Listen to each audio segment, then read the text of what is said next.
इन्नी गर्मी ऊपर कोई पखा नहीं ला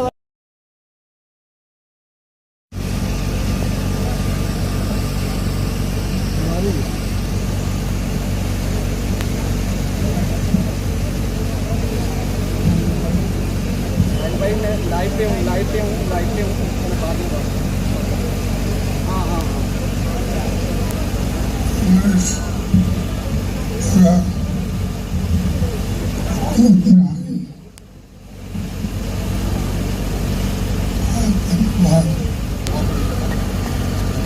तो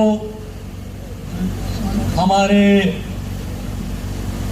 शहीद हेड कांस्टेबल को श्रद्धांजलि देने के लिए मैं प्रार्थना करता हूं आप अपने स्थान पर खड़े होके हमारे वो शहीद हेड कांस्टेबल को श्रद्धांजलि 2 मिनट की समर्पित करें। आप सबको मेरी गुजारिश है, प्रार्थना है, अपने अपने स्थान पर खड़े हो जाइए और 2 मिनट के लिए हमारे वो शहीद हेड कांस्टेबल को श्रद्धांजलि दें।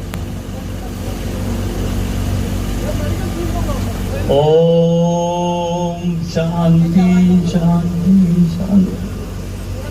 मेडिकल टीम फटाफट जहां पे आए, मेडिकल टीम। साथियों अपनी अपनी जगह के ऊपर बैठी आओ, थोड़ा गर्मी की वजह करना उन्हें की थोड़ी तकलीफ हुई है, बड़ा ज्यादा बोलना चाहते हैं, इस करिए तुम अपने अपनी जगह के ऊपर बैठे, कोई नहीं जाए। जरा मैं नारा लगा दूं, जवाब दो। Congress party, Congress party.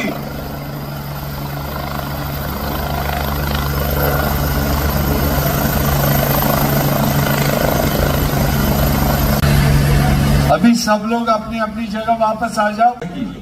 अन्याय का बदला, अन्याय का बदला, और जोरा और थोड़ा, अन्याय का बदला, अन्याय का बदला, अन्याय का बदला। कि वो हमारे कांग्रेस अध्यक्ष मल्लिकार्जुन खड़गे जी का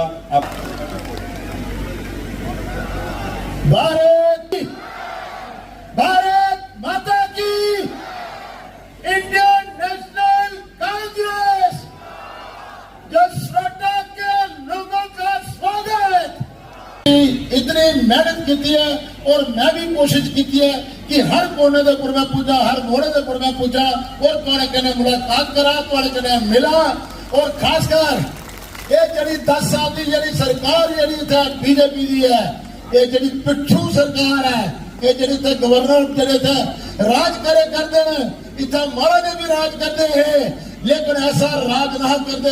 वो गरीब की, इंसान की, मजदूर की पूरी रिस्पेक्ट करते और उन्हें पूरा अपने कन्या बनाइए चलते हैं। इस सरकार ने जरा थोड़े कन्या सलूक किया, जदों की सारी सरकार टूटी है, जदों की स्टेट के दी है, सब तो पहले सारा बाजदा जरा स्टेट वापसी ना, और स्टेट वापसी का कन्या करना ये जरा इन्होंने नौजवानों के ऊपर, ये जरा नौजवानों के ऊपर नौकरियों के ऊपर जरा बैन लगा रहा, ये बैन असे 10 तारीख दूर कर देना। मेरे नौजवानों 10 तारीख वालियां नौकरियां खुली जानियां, बिजली वाली मुफ्त हो जानी। जम्मू कश्मीर के प्रभारी भरत सिंह सोलंकी जी और हमारे जनरल सेक्रेटरी AICC के गुलाम अहमद मीर जी, ठाकुर बलबीर सिंह, हमारे जो कैंडिडेट हैं उदयभान सिंह, इंडियन यूथ कांग्रेस के नेतागण, यहाँ पर पधारे हुए हमारे किसान भाइयों बहनों, माताएं, युवाओं और मेरे मीडिया के दोस्तों, मैं जसरोटा में पहली बार आ रहा हूं, क्योंकि मैं कर्नाटक से आता हूं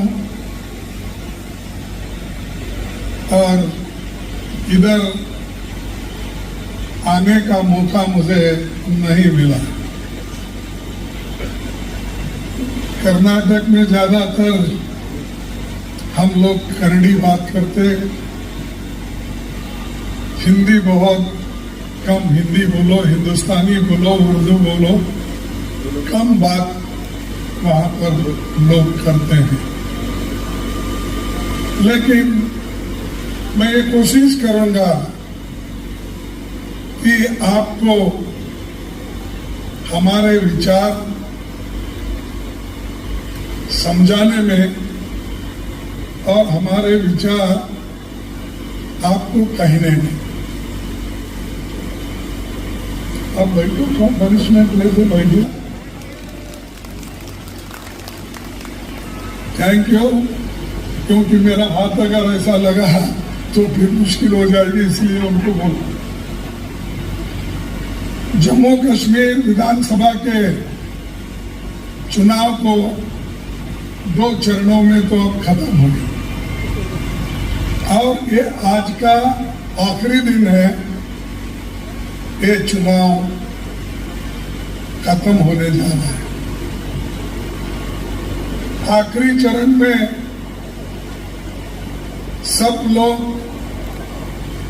1 अक्टूबर को इस राज्य का भाग्य लिखने का आपके हाथ में है। मैं आप सभी से अपील करने आया हूं, आप लोग हमारे उम्मीदवार ठाकुर बलबीर सिंह को भारी बहुमत से आप जिताएंगे ना? एक बार उठ के खड़े होकर बोलो कि जिताएंगे। जो बीजेपी को वोट देने वाले हैं या बीजेपी की तरफ जिनका झुकाव है, उनसे पूछता हूं, हुकूमत तो आपकी थी 10 साल, 10 साल में आप नौकरी नहीं दे सकते। ये तो छोड़िए, 65% जम्मू कश्मीर में नौकरियां खाली है। 1 लाख नौकरियां बैकलॉग के खाली है। फिर क्यों नहीं दिए भाई? ये तो खाली नौकरी थी, क्यों भर्ती नहीं किए? क्यों आप जनता को गुमराह कर रहे हो? क्यों जनता के साथ खिलवाड़ कर रहे हो? क्यों झूठ बोल रहे हो? 5 लाख तो आगे की वायदा कर रहे हैं, जो हुकूमत में नहीं हम कह सकते हैं। अरे आप तो हुकूमत में है, अगर आप चाहते तभी ये कर सकते थे, लेकिन उनकी मंशा नहीं है।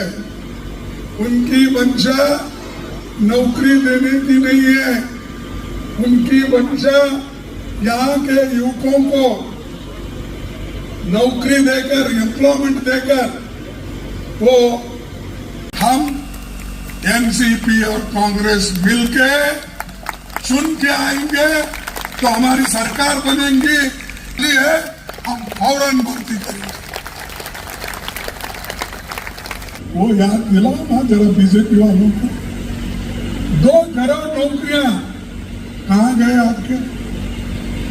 उसके बाद आपने कहा कांग्रेस पार्टी को और एनसी को हुकूमत में लाना और जो भी मुसीबतें हैं उसको दूर करना, ये जनता ने ठान लिया।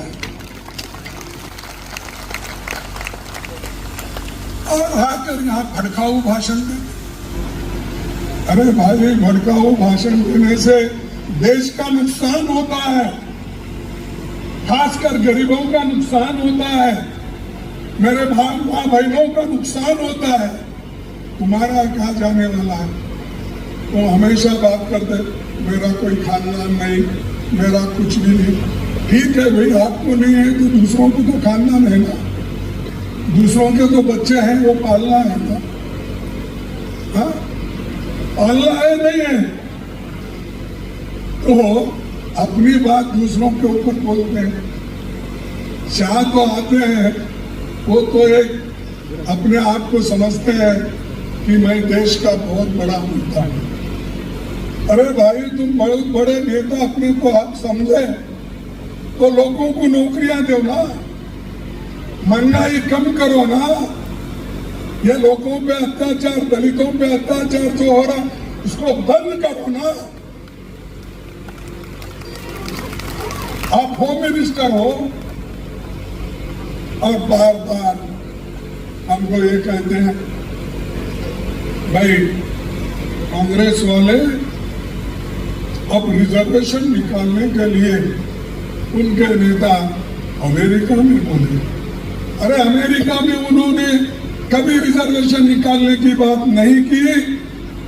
और मैं ये वायदा करता हूं, जब तक इस देश में अछूतपन है, छुआछूत है, जब तक इस देश में रहेगा तब तक रिजर्वेशन रहेगा।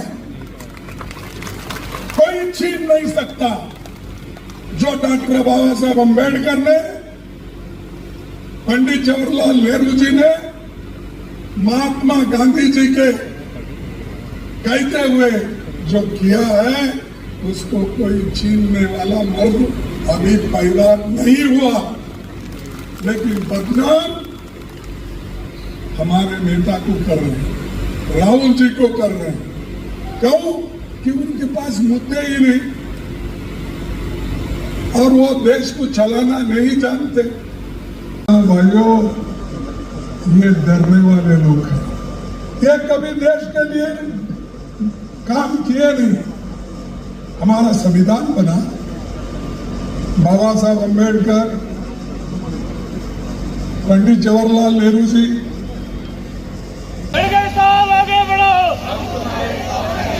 भाइयों और बहनों, आपने बड़े तफसीली के साथ मेरी बात सुनी, मैं आपको धन्यवाद देता हूं।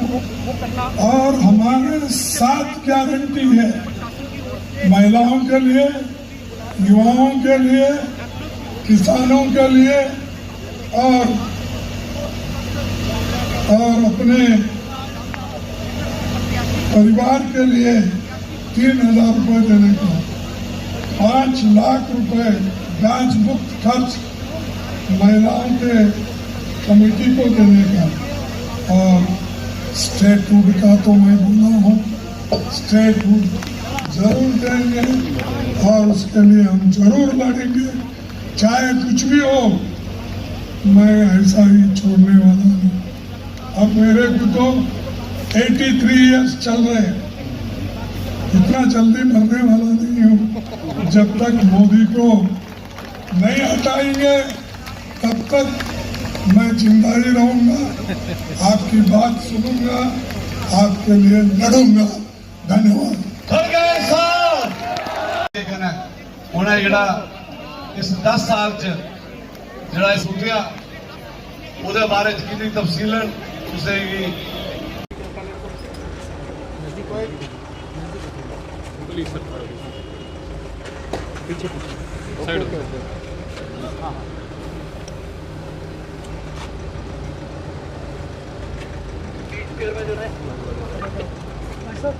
अरे सर फोटो नहीं प्रेस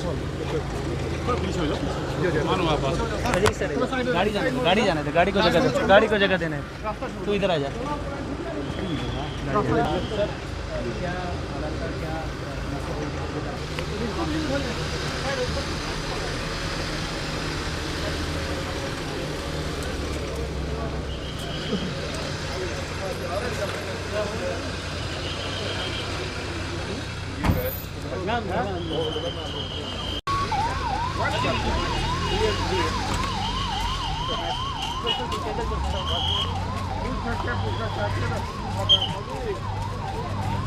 इस वक्त की क्या स्थिति? देखिए, मामूली उनको तकलीफ महसूस हुई। मैंने सुना, जैसा मैं यहाँ से निकला था जम्मू के लिए, लेकिन हमें जो जानकारी हुई कि वो, क्योंकि जो बिलावर में हमारा जवान शहीद हुआ और जो जख्मी हैं आतंकवादी हमले में, उनको श्रद्धांजलि देते वो ज़रा भावुक भी हो गए।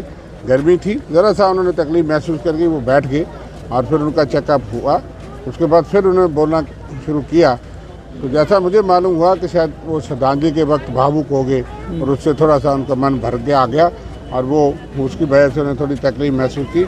अब मेडिकल चेकअप बिल्कुल वो बैठे, मेरी बात हुई है और उन्हें चाय पानी पिया है और कह रहे हैं कि मैं रामनगर के जलसे में जाऊंगा। हालांकि डॉक्टर्स से अभी सलाह करेंगे, तो बिल्कुल फिट है, फाइन है, ठीक है। डॉक्टर की टीम यहाँ पे हाँ, डॉक्टर की टीम तो आई, उनको बुलाया गया, उन्होंने चेक किया, कोई ऐसी तकलीफ उन्होंने महसूस नहीं की। अब बात कर रहे हैं, बिल्कुल ठीक है। वो कहते हैं मैं रामनगर जलसे में जाऊँगा। और राहुल गांधी जी ने फौरी मुझे जानकारी मिली है कि उनकी सेहत का पता किया, बात की और उनको कहा कि आगे मत जाइए, उनके लिए उनको चिंता है, लेकिन उन्होंने कहा कि मैं प्रयास करूंगा, वहाँ भी जाऊंगा। तो इसलिए बिल्कुल फिट एंड फाइन है। हम दुआ करते हैं कि उनकी सेहत ठीक रहे। इतने वरिष्ठ नेता, देश के लिए उनकी बहुत कंट्रीब्यूशन है, बिल्कुल ठीक है। अभी बातचीत की, अब मैं उनके पास जा रहा हूँ।